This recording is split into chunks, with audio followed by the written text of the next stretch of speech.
3 records that changed your life? Okay then, I suppose in order it'd be the first Black Sabbath album, because it's probably the record that I've listened to more than any other record ever, because I discovered it when I was really young, like 10 or 11 years old. My stepdad had it in his collection, and me and my mates at school were like into metal, so I was like, wow, look what I found the first Black Sabbath album. And it's just totally amazing, blew my mind completely. And at that time, it's the melodies and the riffs, they're really like almost like nursery rhymes or something. They're so simple and like immediate, so you don't need any sophistication to like it, just because it has that like childlike quality. So I loved it, on that level. And I knew that something good was happening with the drums. I didn't stand a chance of understanding it, hearing a song like The Wizard, and it's so like amazing, and like the cowbells in there and all those fills, just like, whoa, I had no idea what was going on, but I knew that is great and sounds amazing. Yeah, definitely. So that album for sure, just because it's like been there the whole time, and I just revisit it, and like, it's hard to like listen to one song without listening to the whole album. So I think I have to listen to the whole thing when it's on. And, it's like the first side is really like to the point, and like the songs are like, there's no messing. And then the B side is just like this massive sprawling, like mostly a guitar solo. Oh, right. Like, yeah. Like a prog jam. That's cool. It's like, they're just getting it all out there on the first album. And I think it only took them a day to do it as well. So it's got all this energy in it.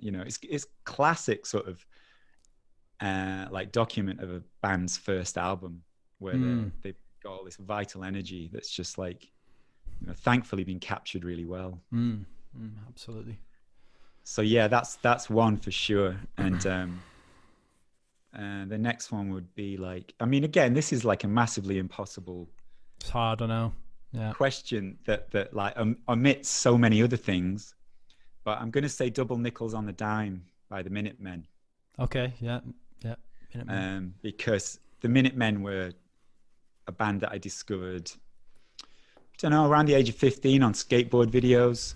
And then, once I started delving into their back catalogue, I guess that album stands out because it's this like double album of, just like so many songs on there. I have no idea. But I love the drumming, love the whole thing, the bass, the guitars, singing. It's just immediate and like so much energy, and like the lyrics are great as well. And it also sounded like nothing else. And I really love that about discovering a new band, where they have their own immediately recognizable character. So, there's an authenticity that like just shines through.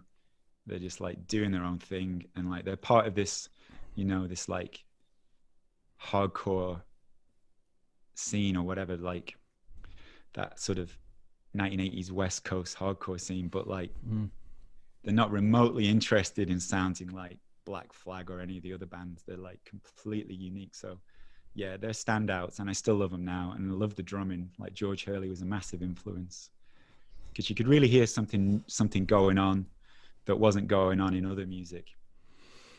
They were obviously like drawing on a lot of different influences beyond like the hardcore punk scene.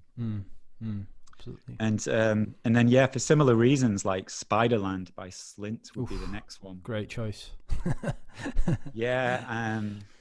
I'm probably not the only person to choose that, but like I couldn't ignore it. It's like, perhaps it's an obvious choice, but yeah, again, just total uniqueness and like an approach to music that no one else was really doing at the time. And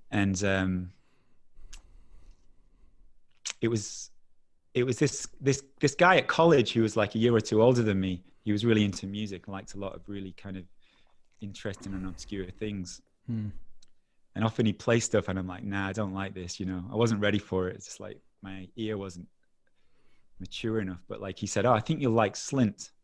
And then he played a bit of Spiderland, and I was like, oh, wow. So I had to go out and buy it. And yeah, of course, it's just amazing. It's so beautifully recorded, and so much restraint in it as well. So much space. and amazing dynamics as well. Absolutely. And of course, you know, and the common thread throughout is like the good drumming as well. Yeah, the drumming's amazing on that record as well. Yeah. Like super tasteful. There's nothing unnecessary in there. Yeah. And like, you know, all the fills because the you know, he's not like going for it the whole time. There's just like, when there's a fill, and it's like, oh wow, it's got an impact. Yeah. So yeah, just a really beautiful sound. And I was amazed to like discover how young they were as well, like later on, you know, when they made that record. It's like kids, like how on earth do you do it? There's a maturity to it, isn't there? That you would, it feels like it was ahead of its time almost, you know. Yeah, for sure, without a doubt. And I mean, it became a blueprint for like so many other bands that came after as well.